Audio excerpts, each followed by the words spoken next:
Hey, welcome back. In this module, we're going to help you tap into a superpower you may not have known you have. It's called automation. Automation is, as Clayt likes to say, the great game changer for small business. And I believe that because it literally changes the constraints. It makes things possible that you didn't believe you could do. Right? Or that maybe you literally couldn't do if you were dependent on manual effort. I think of my own experience running my first small business, which was installing and servicing draft beer dispense systems in Lansing, Michigan. And I found myself exhausted by the prospect of growing the business because it just meant I had to do more work. Every time I signed on a new client, I had to go fulfill on that project as well. And so I found myself in this hamster wheel where I started to resent making new sales because it meant more time away from my hobbies, my family, fulfilling on that actual project. And the ingredient that I was missing, that many of you will be happy you have tapped into, is automation. Not every activity that I was doing, or likely that you are doing, is the best use of your time. And so the role of automation is to help you be more productive. It's to help you and your team do less of the stuff that is not the best use of your time and more of the things that you are uniquely valuable at or that you simply enjoy. In the last module, we talked about defining your customer journey. As you articulate that, and as you iron out the gaps in it or create a more cohesive customer journey, you'll find that it produces sales more systematically. It adds more income to your business. Customer journey is how you make more money. Automation is how you make more time, right? And most entrepreneurs I know are after those two things, more money and more time. Now, I know that that sounds probably pretty agreeable, and you might be thinking, this sounds simple. Is it too good to be true? So let me explain how this all works.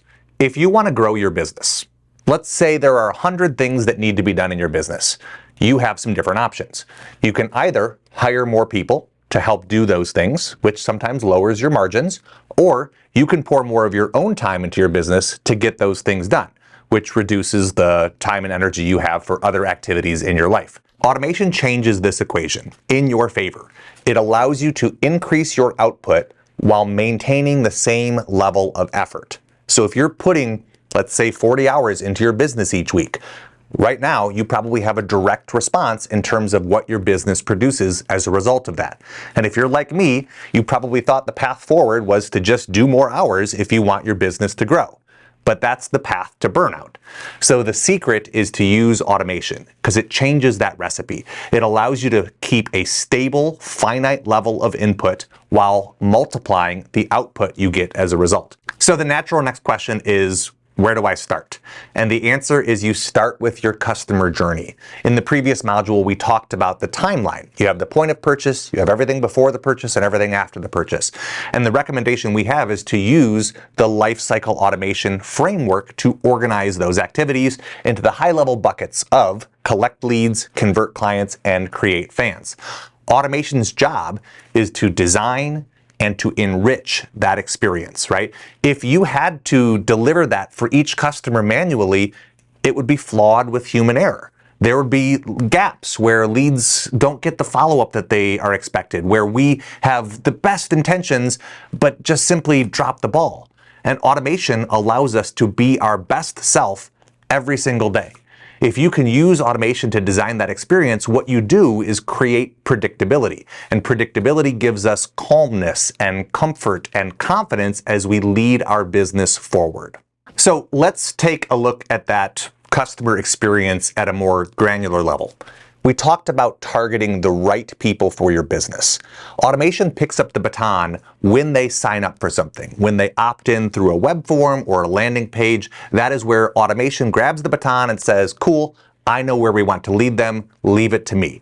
So you can deliver on whatever expectation you have set automatically. You can also bake in that follow-up. We talked about the importance and the merit of following up with your leads and your prospects. That is true, but it doesn't have to be done manually. So you can design these touch points for the people who need more time so that you know it's happening automatically while you are asleep or while you're working on something else or while you're on vacation with your family. You know that automation has your back. And that automation is guiding them towards the point of purchase. In fact, based on the behaviors that they take, you can use automation to make the offer at a specific time when you know they are at peak engagement. And then you can follow up with them if they don't buy. If they view that offer but abandon the cart, you can use automation to patch that gap as well. Once somebody purchases, they swipe their credit card and become a customer, you can use automation to adjust the way you are segmenting them so that they don't see offers for things that they've already purchased. You can use automation to deliver the experience you want them to have as a brand new customer so that they feel led and supported at every step of the way. You can also use automation to deliver a survey when you know that they've completed the course. And then once they've taken the survey, based on their response, you can use automation to prescribe the next purchase or to invite them to join your membership, right? There are countless ways that automation could be used to level up the experience that we are creating for our leads, prospects, and customers. So my recommendation to you is to think through your existing customer experience and to ask yourself, how close is it to the ideal customer experience? We're talking about the deficit between the reality and what we would love to happen in a dream scenario. And then the challenge is to use automation to decrease that gap, to step by step create an experience that is closer and closer to the ideal customer journey for our business. One objection we hear from time to time is that you might like your team and you don't want to replace them with automation.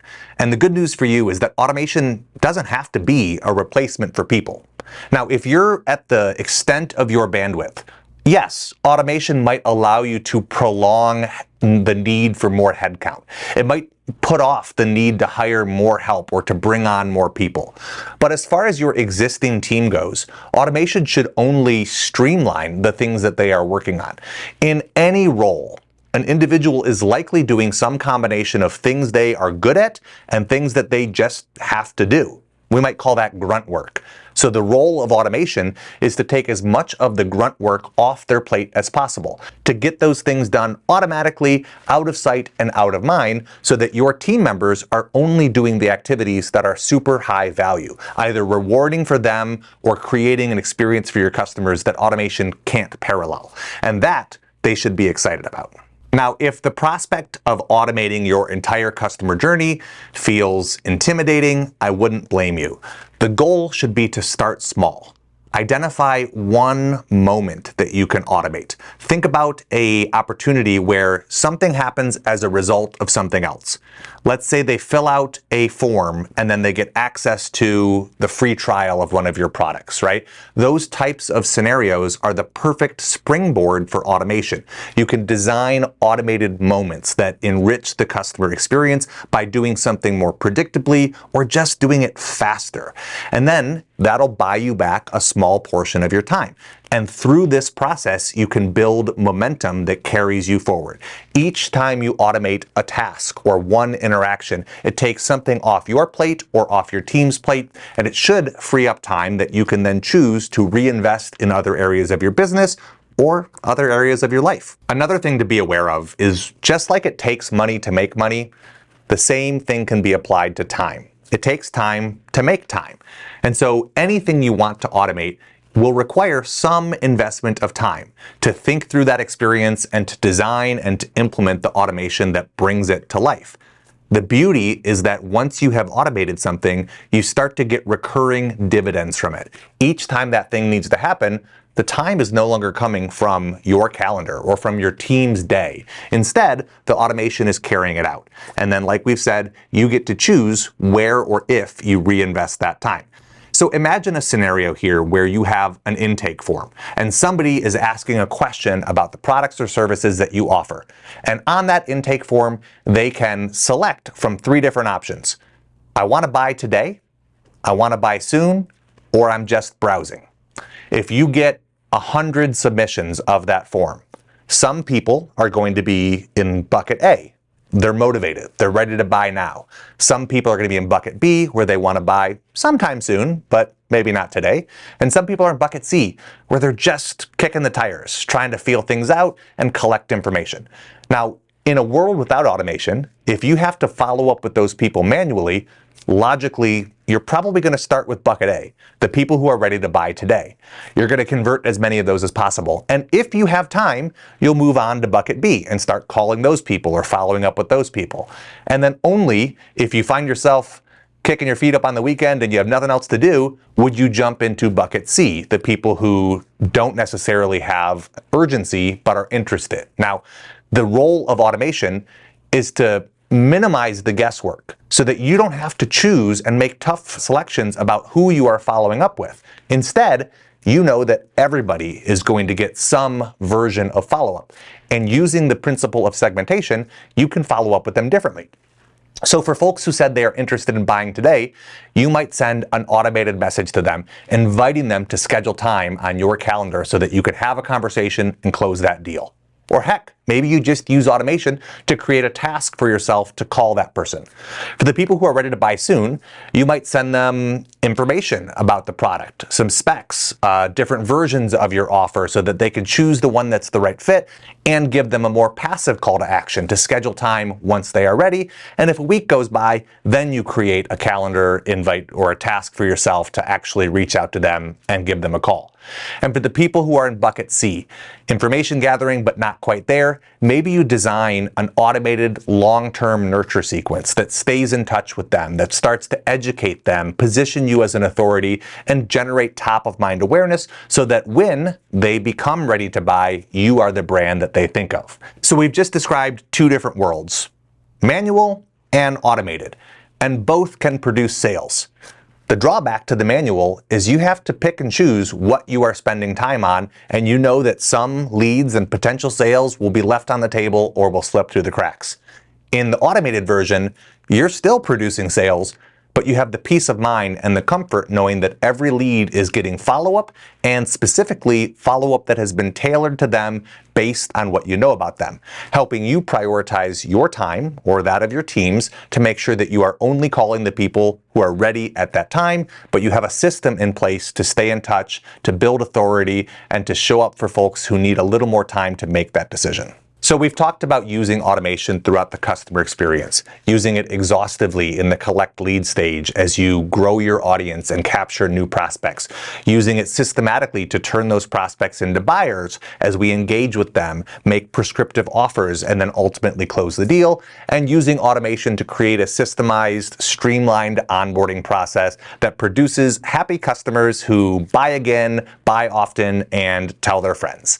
Now, you might also be wondering, what else could I automate? And I'm glad you asked that question, because the answer is a lot of things. You can use automation in creative ways outside of the customer journey.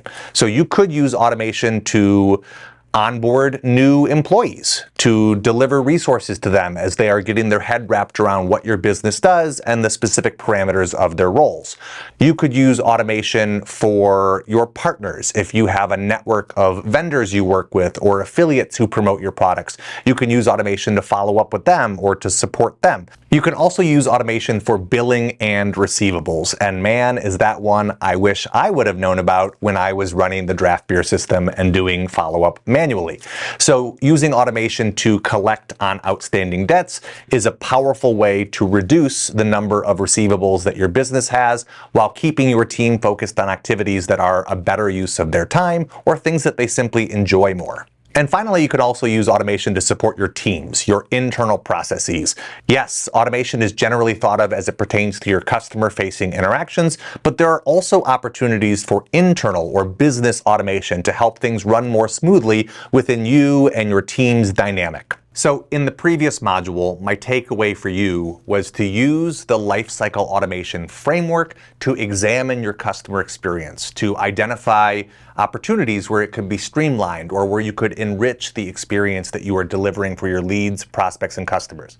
So my action item here is to go back to that same experience, but with an automation lens, to identify areas where automation could streamline a process, could speed up a process, or make something possible that you couldn't do previously because of manual constraints.